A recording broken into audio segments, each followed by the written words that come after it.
Hombres y mujeres libres. En el programa de hoy vamos a hablar con Adolfo Storni, el historiador de Radio Antorchas, sobre una época muy difícil que tuvo Argentina y que fue la década del 70. En medio de esa década hubo un dirigente sindical, José Ignacio Rucci, que tuvo su vida política, su rápido ascenso y una muerte absurda, acribillado a balazos en un atentado.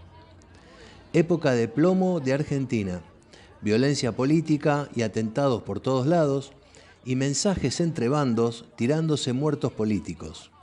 José Ignacio Rucci fue uno de ellos, un dirigente político, secretario general de la CGT y casi el hijo político que tenía Perón en esa época. La locura de violencia que se vivía en los 70 era tanta que se llegó a dudar quién fue el autor de semejante atentado, a tal punto que la gente en las calles se preguntaba quién mató a Rucci. Con Adolfo es fácil entender la historia, y además, habiendo sido ambos contemporáneos en este tema en cuestión, la conversación será más que fluida. Espero que les guste la charla.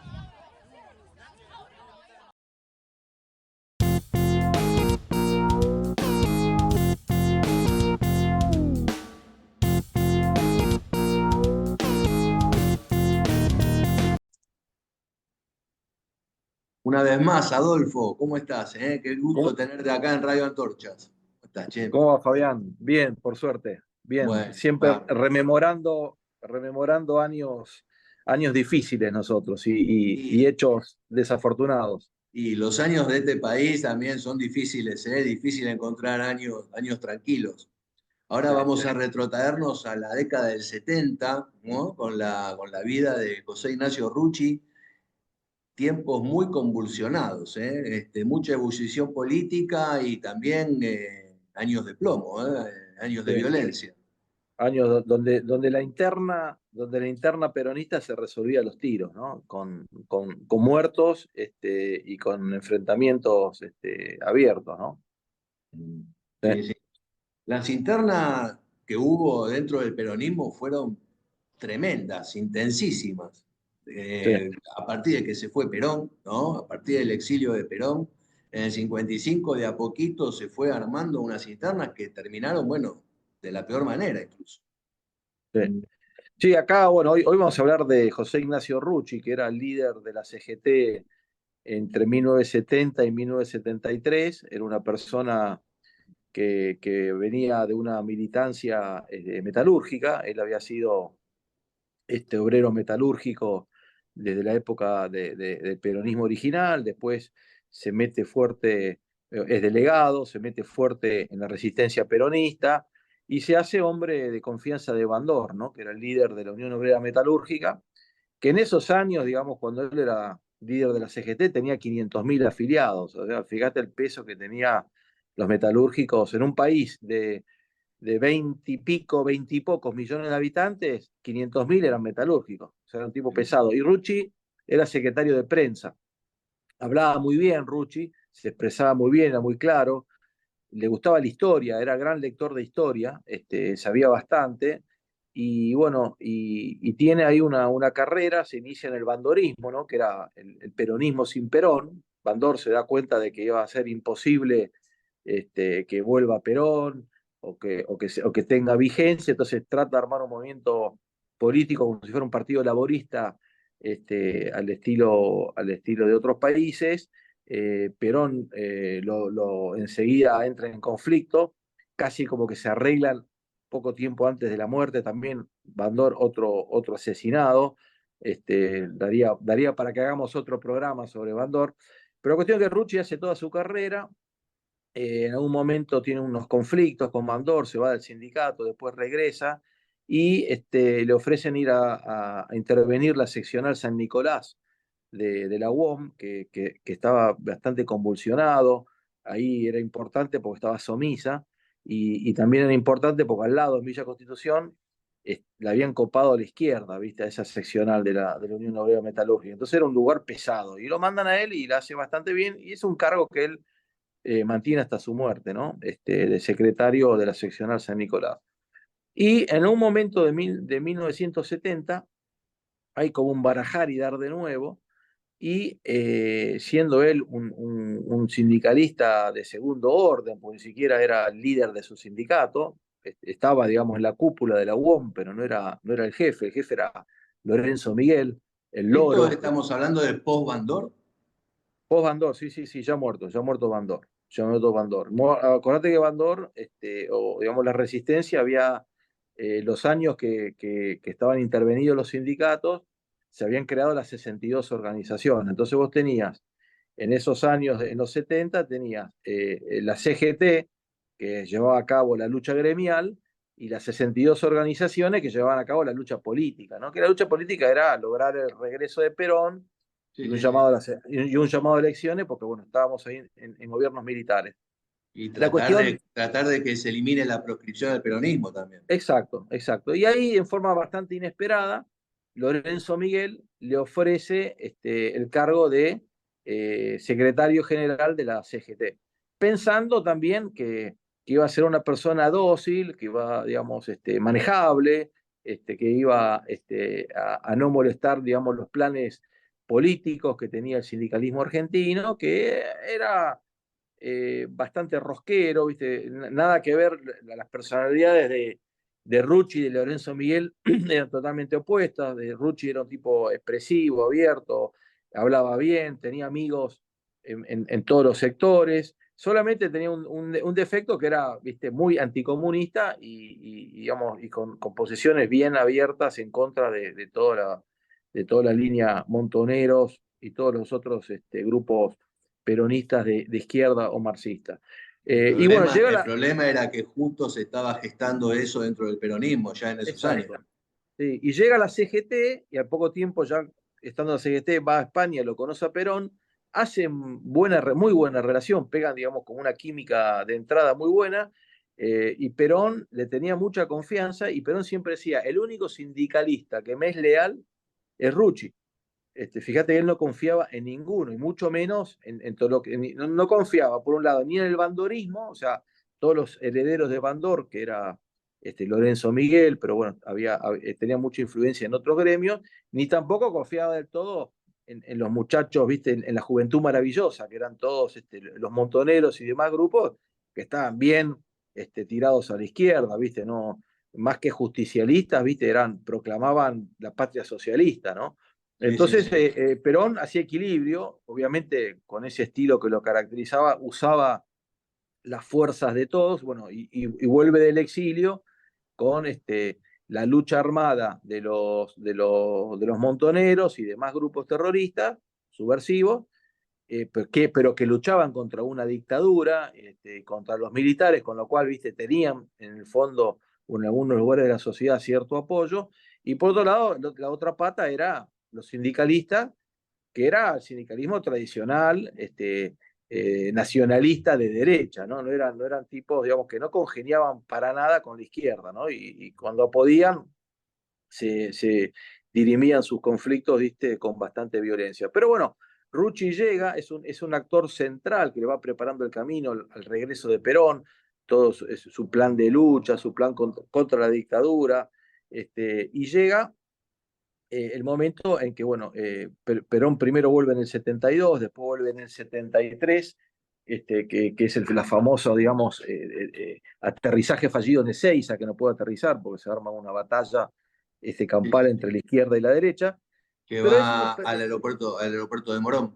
de Morón, pero es un personaje central en esos años, ¿viste? Pero sobre todo también por otro tema que instala Perón, que es el pacto social. El pacto social era ese pacto con empresarios y sindicatos para congelar precios, y generar un acuerdo, un pacto social, donde había ciertos objetivos que cumplir, pero bueno, le tocaba la parte fea a Rucci, que era suspender paritarias, que era, digamos, conquista social del peronismo, y congelar salario, ¿no? Que todavía en esa época, viste que siempre la inflación es muy inercial y no desaparece de la noche a la mañana, y mucho menos con herramientas que sabemos que siempre fracasan, como el congelamiento de precios. Así que Sí, le sí, sí. tocó eso.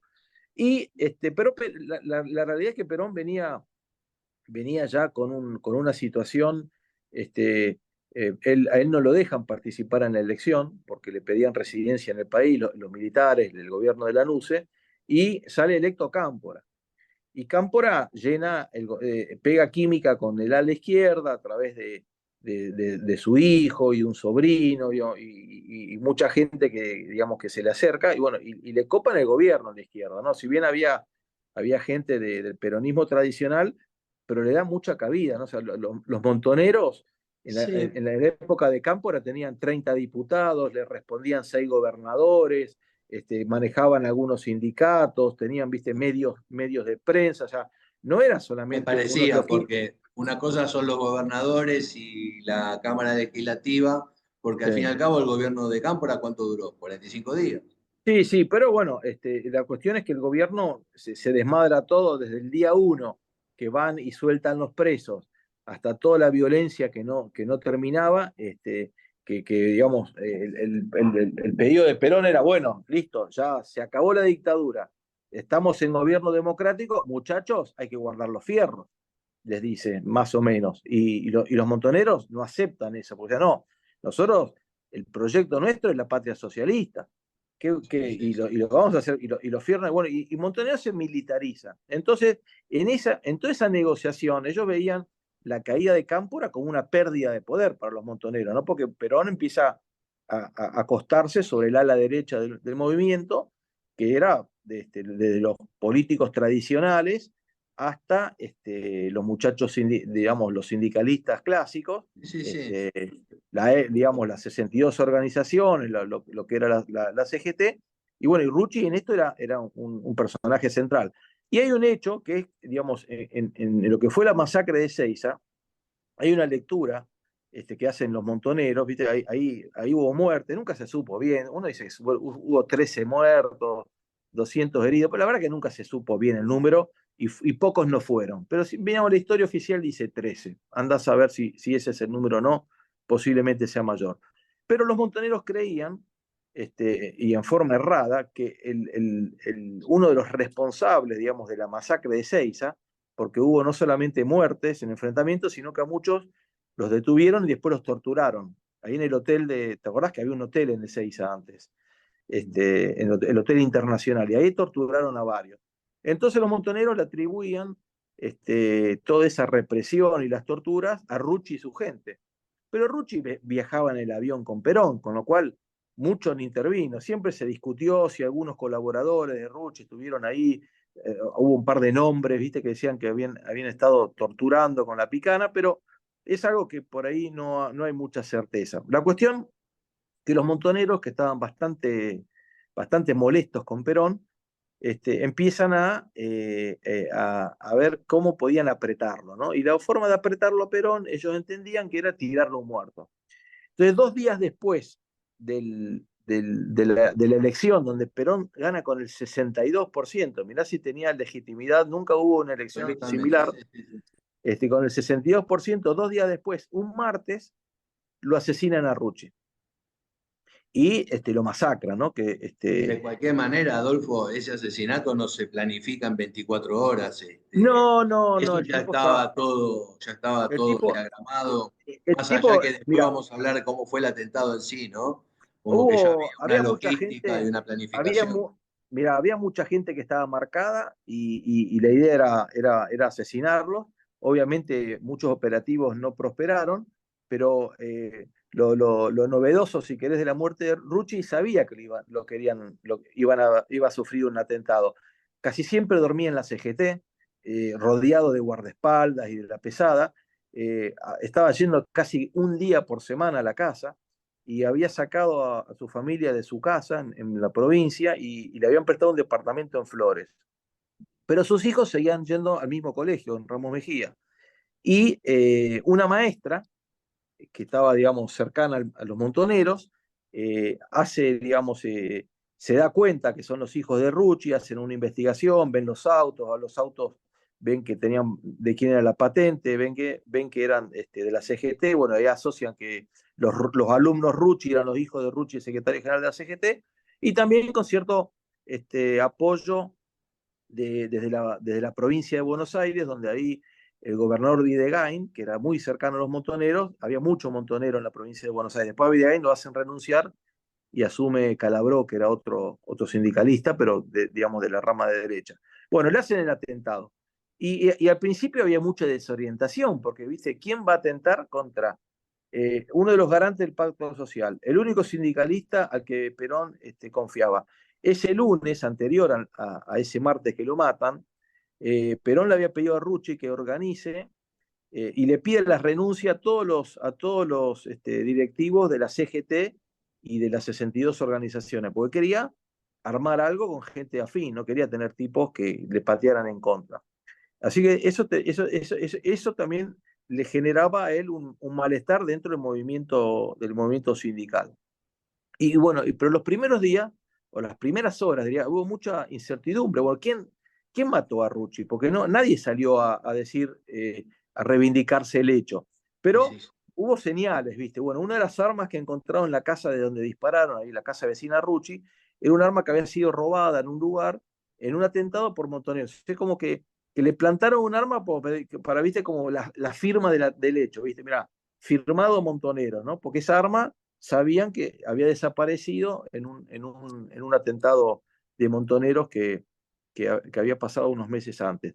Y en el velatorio de Rucci, la Policía Federal le dice, este hecho es de montoneros. O sea que él ya enseguida sabía. Pero también se especuló mucho, porque bueno, algunos pensaban que había sido el ERP, que también en esos días lo habían nombrado ilegal. Otros decían que había sido, incluso también se habló de cierta complicidad de Lorenzo Miguel con Montonero, porque Lorenzo Miguel era muy rosquero y hablaba con todos. Rucci no hablaba con todos. Rucci era leal a Perón y no tenía mucho trato con los montoneros, poco y nada, pero Lorenzo Miguel sí tenía trato con montoneros. Después, ¿Viste? con el correr de los días, hubo un documento que lo emitió Montoneros, un poco reivindicando, o sea, mostrando. Nunca hubo un documento oficial. Siempre decían, está bien matado, es un traidor, porque tipo, viste, lo veían, al bandorismo lo veían, viste, como tenían relaciones con los militares y con la Embajada Sí, de sí. Estados Unidos. Roberto Perdía, en una entrevista, muchos años después, dijo que en realidad lo que expresó Montoneros en esos días fue, bueno, una expresión de alegría por haber sucedido el De hecho alegría de que hayan porque matado a Rucci. Tremendo. claro, porque Rucci era un tipo que le atribuían la masacre de Ezeiza. Lo veían como un burócrata, ¿viste? Los montoneros cargaban mucho contra la burocracia sindical, que después ese mensaje lo toma el radicalismo de Alfonsín en los 80, ¿viste? La burocracia sindical. Y como que gente que se había burguesado, que no luchaban por la clase obrera, sino que luchaban por sus privilegios, que alguito de eso, ¿viste? Había, pero imagínate, Rucci en el fondo era un tipo honesto y, digamos, no era un tipo rico. No es que abusaba del poder que tenía, que no era poco. Sí, sí, sí. Pero bueno, la Y un cuestión es que dato, y Montoneros nunca... una anécdota para nada menor fue que en la campaña presidencial del 73, Perón prácticamente, como estaba viejo y enfermo, no salió en todo momento. Era una No, campaña, un no, acto solo hubo solamente un acto en la calle en sí. donde desfilaron para él todas las fuerzas políticas, las instituciones, los sindicatos, todos los que estaban, bueno, apoyando a Perón en ese acto. En La el escenario fue en estaba la, Perón, sí. en Fue en la el, CGT ese acto, fue en la claro, CGT y fue el lo único organizó. acto que él participó. Prácticamente la ganó caminando la elección, Bueno, sin pero mucho... en ese acto, ¿qué sucedió? Se habían puesto, bueno, había el de la organización, obviamente fue la CGT, le dijo a la izquierda que sean los últimos en desfilar, ¿sí? Los últimos en pasar, ¿sí? Sí. Entonces, como el acto llevaba 3 horas ya, y Perón estaba cansado, estaba viejo y cansado, le dijeron, ¿por qué no va a descansar? Entonces, Perón abandonó el escenario y se fue antes. Y cuando pasó toda la fuerza de Montonero, la fuerza de izquierda, Perón no estaba en el escenario y bueno, y Rucci y toda la CGT matándose de risa, ¿no? Como diciendo, mirá la que te hicimos. O sea, era una disputa tremenda hasta en estos hechos también. Sí, sí, sí, se disputaban, a ver, se disputaba en la calle, lo que fue de la Asunción de Cámpora, la campaña, la Asunción de Perón, digamos, se disputaban los espacios de poder en la calle y algunos hechos, como fue, digamos, el aterrizaje fallido de Seiza con mucha violencia, ¿no? Hasta que llega, digamos, el famoso acto del 1 de mayo del 74, 2 meses antes de que Perón se muera, que los echa de la plaza, ¿no? Sí, sí, sí, Este, famoso imberbes cuando le dice, ¿no? Pero sí, bueno, sí. Rucci era una persona que tenía la plena confianza de Perón y era el que él había elegido para organizar el movimiento obrero, pero que tampoco había logrado demasiadas concesiones, viste, en lo que fue el armado del gobierno, ¿no? Por eso pensaban que le iban a dar un tipo más afín al Ministerio de Trabajo, que le iban a dar alguna secretaría, subsecretaría, algún directorio en empresas públicas, es que mucha cabida no le dieron, pero bueno, todo esto fue cuando se habló en los días o en las horas posteriores a la muerte de todos los que habían participado, que podían haber sido, digamos, tenido alguna participación en la muerte o responsabilidad en la muerte de Rucci, bueno, se habló desde, repito, ¿no? Los Montoneros, el ERP, se habló de la CIA, se habló de Helbar, se habló de López Rega, de Lorenzo Miguel, o sea que hubo un montón de versiones en esos días, en esas horas, pero lo concreto, que si bien no hubo un documento, hubo sí como un reconocimiento tácito, ¿viste? Que fueron los Montoneros. ¿Por qué? Porque el tipo era de nacionalista de derecha, era un burócrata sindical, le atribuían la represión en Ezeiza, sabían de su posicionamiento, que él abiertamente decía estos zurdos, hay que matarlos a todos, no puede quedar ninguno, ¿viste? Y Sí, era sí. un pesado, ¿viste? Aparte, Rucci era un pesado. en el folclore también, porque uno de los cantitos que cantaban los montoneros en todos los actos era Ruchi traidor, saludos a Bandor. Cantaban Correcto, eso, ¿viste? correcto, correcto. Antes, cuando Y estaba vivo, Rucci cuando ya no estaba sabía vivo. nada. Claro, yo no sabía, sí, sí, cuando estaba vivo también. Ah, claro, era un aviso de lo que Es un aviso de lo supuestamente, que se claro, claro. venía. Sí, sí. Siempre estuvo en la lista negra, pobre Rucci, sí. Y lo que yo, bueno, leyendo sobre Rucci para poder estar acá hablando con vos, no sabía. La famosa frase, ni yanqui ni marxistas, peronistas, la creó Rucci. Sí. Y después los montoneros le decían ni yanquis ni marxistas, socialistas.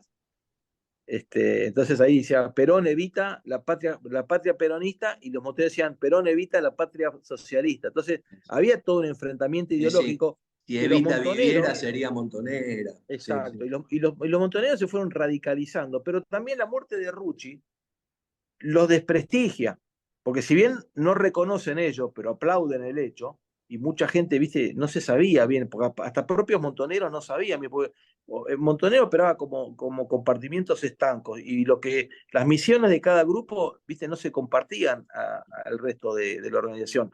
Pero eso le produjo un gran desprestigio en la sociedad, y es como hay un antes y después de montoneros con el asesinato de Rucci. Viste como que a los monteneros les perdonaron un montón de cosas, el asesinato de Aramburu, el asesinato de algunos milicos, viste, todo eso la sociedad le perdonaba. Pero cuando lo matan a Rucci, dicen, pará, le mojaste la oreja a Perón, porque Rucci era el representante en el pacto social, era el jefe de la CGT, el hijo, Políticamente era como un hijo para Perón. dice, Perón dijo, me cortaron las piernas y me mataron un hijo. Lo dijo, viste, en todos lados, se quebró, digamos, en el velatorio, Perón se quebró, como que parece que empieza a hablar así con Rucci y se da cuenta, hablando en sentido figurado, ¿no? O sea, con Rucci muerto, se empieza a decir algunas palabras, y ahí empieza y se da cuenta Perón que no hay marcha atrás. O sea que ahí ya, si bien, viste, mucho se habla de cuándo empieza la represión y cuándo empieza la triple A y cuándo empieza, viste, pero ya desde ese momento Perón, viste, reorganiza, da la orden de expulsar, bueno, caen varios gobernadores, cae el gobernador de Buenos Aires, el de Córdoba, el de Mendoza, eh, expulsa hay 8 diputados más uno que después se solidariza, que se van y que renuncian, y bueno, muchísimos funcionarios por lo menos los más evidentes, y Sí, pasa sí. la clandestinidad a Montoneros, ¿no? Y Sí, ese sí. hecho, la muerte de Perón, le saca cualquier romanticismo que podía tener, digamos, la subversión montonera, cualquier romanticismo que podía tener de un grupo de jóvenes idealistas que luchaban contra una dictadura y la proscripción del líder democrático, bueno, cualquier viso de legalidad la perdieron ese día. Claro, fue hasta el punto entonces lo que estás diciendo que por eso la izquierda, los montoneros, la izquierda hoy sigue diciendo que le plantaron o sea, el asesinato se lo plantaron a Montoneros. Ellos dicen que obviamente no fueron, pero como que le plantaron para la política de desacreditación de lo que es el movimiento de izquierda, ¿no? De izquierda Mira, peronista. dos de los tres principales líderes de ese momento siguen vivos todavía. Uno es Firmanich, Perdía que se murió, y el otro es Vaca Narvaja. Bacán, ¿no? Ellos, en muchas declaraciones, ¿viste? Siempre dan a entender, nunca son explícitos, pero siempre dieron a entender, y en la calle se sabía que la muerte, quién la había encargado, y quién ganaba, y cuál era la pulseada. Porque ellos se dieron cuenta que ya cuando Perón gana, ya, y ellos no habían aceptado entregar los fierros, y seguían con la violencia. Perón le dijo, basta, hasta acá llegaron, ahora estamos en democracia. Ellos no aceptan ese cambio de juego, e insisten en la vía violenta para llegar al socialismo, ¿no? Cosa que el peronismo en esos años no era socialista. Sí, aparte encontraron en Ruchi el primer enemigo porque justamente ellos estaban con la lucha obrera y Sí, Rucci era el que, como dijiste vos, había hecho el pacto social con todo el claro. empresariado, ¿entendés? Con los grandes capitales según la izquierda y bueno, entonces ahí es donde se armó el bolonqui Sí, desde por ejemplo, desde Rucci. la misma lucha obrera. Sí, Rucci, viste, tenía buena relación con la prensa. Él iba, ese día que lo matan, él tenía que hacer dos cosas. Una, iba a un programa de televisión, Canal donde 13. iba a Canal 13, donde se especula, viste, qué es lo que iba a decir. Posiblemente iba a llamar a la unidad y a trabajar por El el discurso país. está en Wikipedia, el que lo quiera leer. Sí, pero también decían que él iba a denunciar el pacto social, porque yo no creo, digamos, Rucci era un tipo leal, o sea, no iba nunca a hacer algo que le moleste a Perón, así que eso, descartemos todas esas cosas. Pero después él iba a ir a la UOM, que lo había llamado Lorenzo Miguel. Siempre ahí está la especulación, si Lorenzo Miguel no lo llamaba, él se quedaba dentro de la casa, o se iba de noche y no pasaba nada, ¿viste? Siempre está esa especulación. Siempre se sospechó que Lorenzo Miguel pudo haber tenido algo, porque los tipos, cuando se enfrentaban con mucha violencia verbal, ¿viste? Se puteaban en todos los colores. Eh, pero bueno, se conocían Lorenzo Miguel y Rucci. y Rucci, pero se conocían desde 25 años antes, ¿viste? Los tipos se conocían mucho a nivel personal, tenían sus diferencias políticas, eh, como dije, Lorenzo Miguel, línea Bandor, Perón hasta ahí nomás, ¿viste? Hasta ahí nomás, tenían juego propio, hacía siempre sus juegos con militares, con los montoneros, con los empresarios, con la oposición, y Rucci era más combativo, más de ir de frente, menos rosquero, ¿viste? Más rústico, era un tipo más rústico.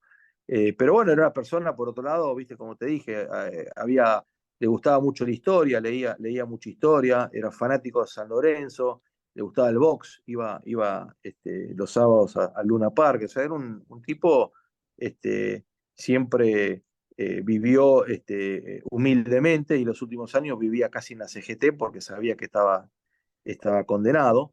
Sí, sí. Eh, Y aparte te y, digo, leyendo, o sea, con lo que decís vos, que no se guardaba nada y no se callaba nada, buscando diarios de la época, que es lo que vamos a poner al final de nuestra charla, vamos a poner todos los diarios de la época en torno a lo que fue el asesinato de Rucci. sí.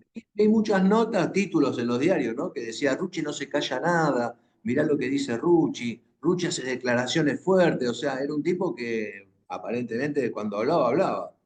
Sí, y se jugó el pellejo, ¿viste? Se jugó el pellejo por Perón, por el regreso de Perón, cosa que también la línea bandorista no le gustaba, que le haya dado, digamos, vigencia, o haya permitido, digamos, que esté de vuelta con poder Perón, y obviamente la izquierda mucho menos, pues sabían que él no comulgaba nada, ¿no? Entonces, sí, es una muerte que él creo que se la vio venir.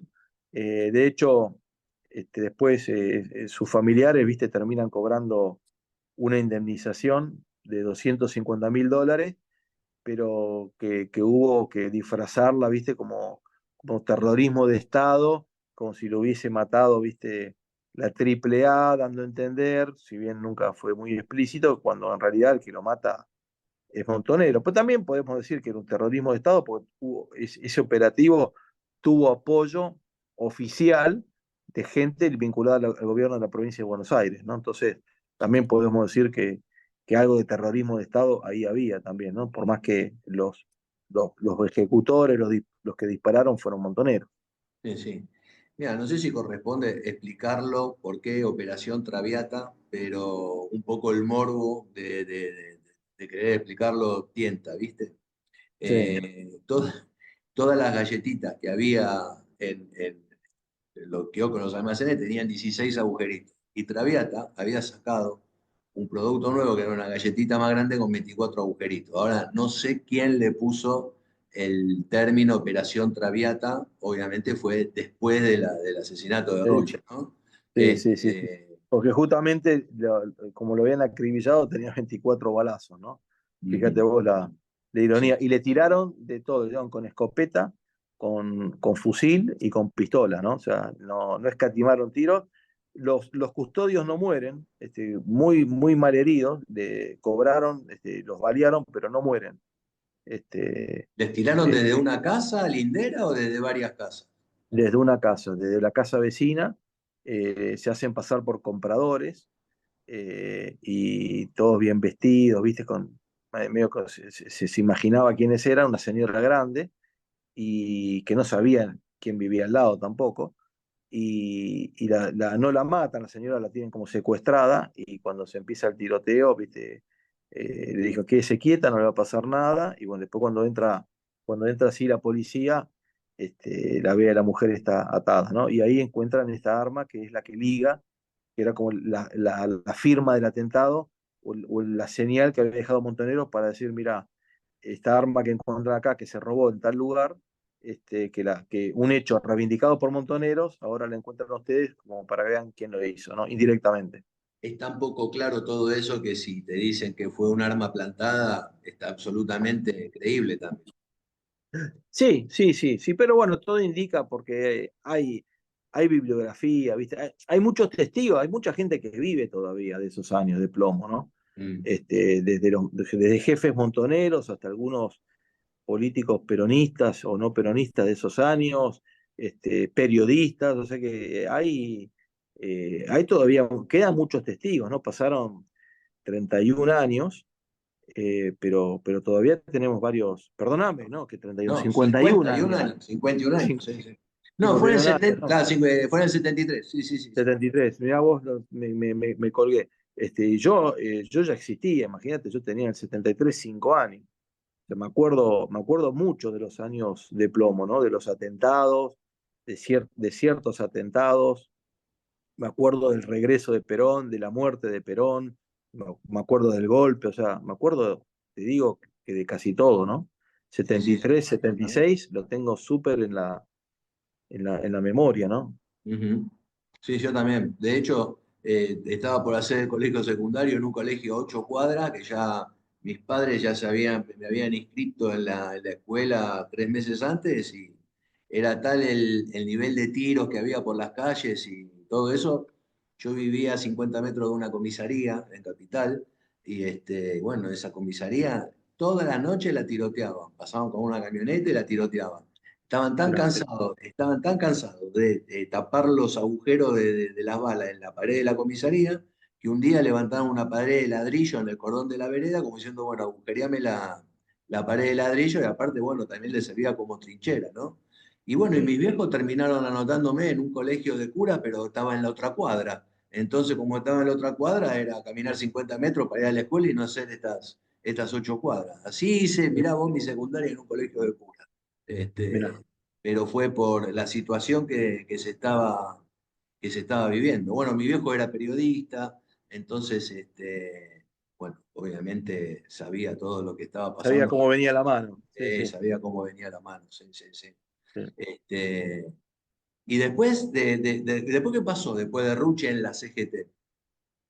No, después vienen ponen a sindicalistas, digamos, con mucho menos peso, o prácticamente nada de peso político, retoma, se hace fuerte las 62 organizaciones. O sea, el hombre fuerte del sindicalismo con post-Rucci, gobierno de Perón, gobierno de Isabel Perón, es Lorenzo Miguel, que al principio hace una alianza táctica con López Rega, con el ala, digamos, política de derecha, que dura poco, porque ya en el 75 se rompe, lo hemos hablado juntos con el Rodrigazo, y ahí se produce el quiebre entre Lorenzo Miguel, el sindicalismo y López Rega, que digamos tenían por ahí una orientación política e ideológica similar, pero bueno, viste que los sindicalistas te acompañan hasta la puerta del cementerio. Sí, sí, sí. después, después que te entierren a vos y se separa, y digamos, se abre Lorenzo Miguel y bueno, cae López Rega. Pero queda, digamos que fue la última figura de peso desde la CGT, después tiene que volver ya sobre el final de los militares, ¿viste? ¿Te acordás que estaba Saúl Ubaldini, estaba Triaca, bueno, había otra clase de sindicalistas, Sí, sí, sí. pero esos sindicalistas acordate que Rucci se había iniciado en el peronismo, como delegado, después la resistencia peronista, después la lucha contra los militares, después el regreso de Perón, o sea que tenía toda una Su trayectoria vida que da. activa arranca en el mismo 55 cuando fue la Libertadora. Era un delegado sindical, pero, o sea, un rango menor. Empezaba sus primeras armas, digamos, pero ya estaba activo en la Sí, fíjate, política sindical fíjate, en los 50. Rucci se afilia al sindicato de metalúrgicos en el año 44. En el 47 ya era delegado. En el 56 era miembro, viste, activo de la resistencia peronista. En los 60 ya era secretario de prensa de metalúrgicos. Y en el 70 era el jefe de la CGT. Fíjate la carrera dentro de todo, viste, del 47 al 70, en 23 años pasó Y de delegado a secretario general de la CGT. y el principal aliado de Perón. Y el hombre, el único leal, el único sindicalista leal, el único hombre a quien confiaba, y todo esto, Rucci cuando murió tenía 49 años, ¿no? Fíjate qué joven, qué vida tan corta, y bueno, seguramente hubiese sido una persona digamos, son eso, viste, historia contrafáctica, pero seguramente él tenía una cuota de poder y de influencia muy grande, y bueno, el gobierno peronista de esos años, fruto, viste, de un descalabro de violencia, pero también económico, seguramente Rucci hubiese sido una persona, un apoyo político no menor, ¿no? Y bueno, no, después de eso la CGT quedó más debilitada, ¿no? Sí. Bueno, Adolfo, gracias por la charla. La verdad que siempre construye todo esto para mí. Un pueblo que olvida su memoria siempre repite los mismos errores. Eso lo Sí, tenemos que saber todos y me gustaría que todos lo tengamos para que vayamos conociendo cómo fue la historia de nuestro país y toda la vida de nuestros padres, de nuestros abuelos, toda la gente que ha vivido acá en el siglo pasado y bueno, y también ahora. Así que bueno, gracias Adolfo. Y te propongo a ver si la gente tira temas en los comentarios, para ver si nos animamos a hacer algún tema de lo que tire la gente, más sí. adelante, otro día. No, yo creo, viste, no, la historia reciente nos da bastantes cosas todavía. Podemos hablar, viste, personajes ahí de la época.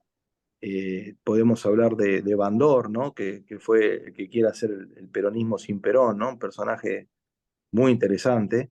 Pero esos años, lo bueno de los 70 que digamos que fue años malos para el país, pero que hay mucha gente viva todavía, ¿no? Que quedan testigos.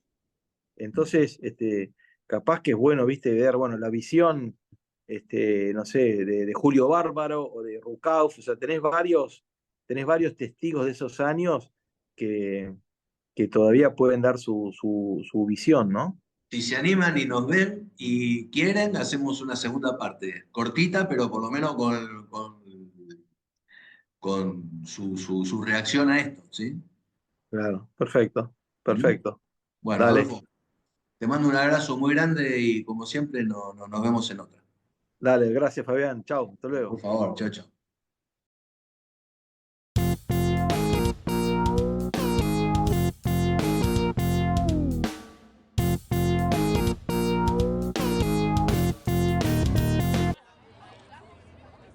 ¿Qué te pareció la charla?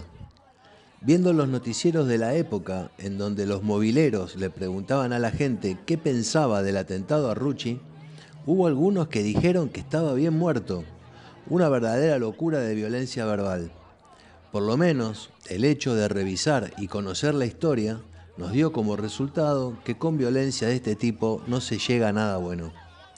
Dejo después de mi despedida las tapas de los diarios de la época. Dale like si fue de tu agrado y compartilo, ya que estas charlas son artículos de divulgación histórica. Suscríbete a mi canal, proponé temas de conversación con Adolfo Storni y ahora también voy a pedirte ser miembro exclusivo de Radio Antorchas. Uniéndote a mi canal, participarás en la elección de los temas y entrevistas a realizar. Entérate de todo dándole clic a esa opción. Unirte a mi canal ayuda a reequiparme y a dedicarle más tiempo a la lectura. Hombres y mujeres libres, es un verdadero placer hacer este programa. Pasen una buena semana, cuídense y viva la libertad.